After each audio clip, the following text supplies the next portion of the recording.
Hello, folks. Today I would just like us to talk about studying birds or learning about birds. Birds are one of the most interesting creatures out here in the wilderness.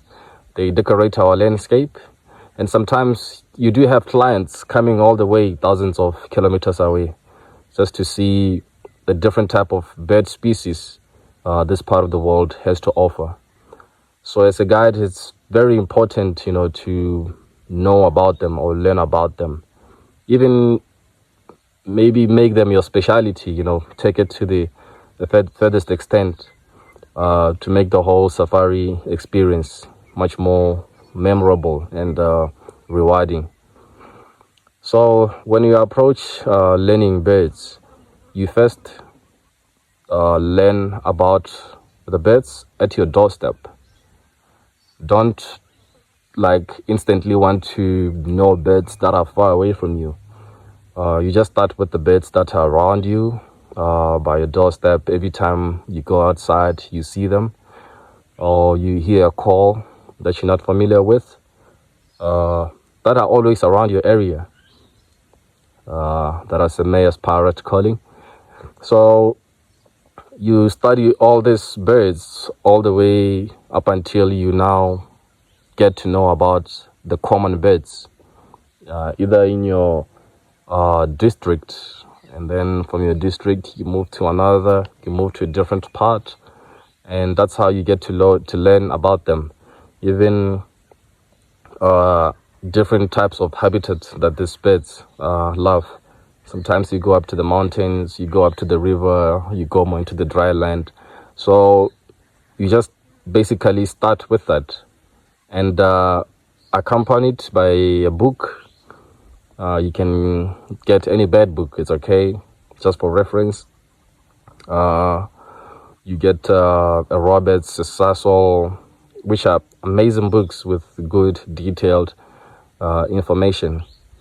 And if you have a camera, a good camera with enough zoom lens, you can take a picture of a bird that you're not sure or of it in identifying, and then come look it up later while you have a lot of time. So that's another way of helping you to get more and more into birds, and you study them while having fun. Nowadays you can even get bird apps just on your phone, so you can always carry a bird book inside your pocket, and quick references, quick calls. You hear a call instantly, you can just press and listen. So they really help a lot. For me, I use the Roberts bird book, which has a lot of information. You can even get to know about each and every specific bird's lifestyle, how it lives, how many eggs it lays, all that information. And then also take into consideration the specific type of season, because birds follow different seasons, either to find food, start breeding. You have to know your summer migrants. You have to know the ones that come with the water, with the floods, then go back. The intra-migrants, which move out through the African continent, with some even moving outside the continent and only coming here in the winter or in the wet times. So all this, you need to take it into consideration. Know the special birds that guests are always keen to.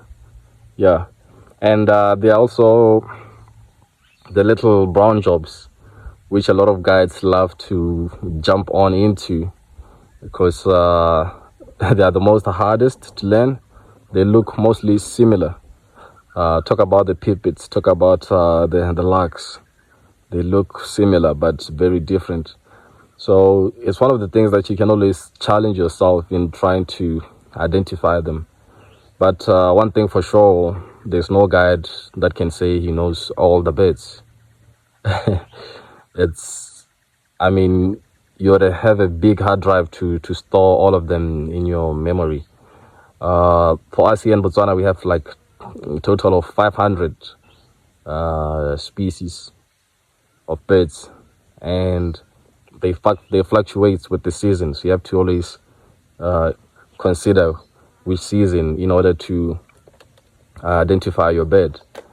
And with bird identification, what I can just say is take a look at the toes, take a look at the bill, the color of the eyes.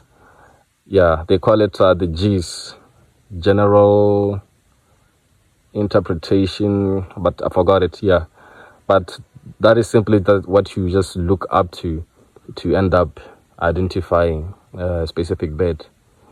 Birds are very interesting, so check it out.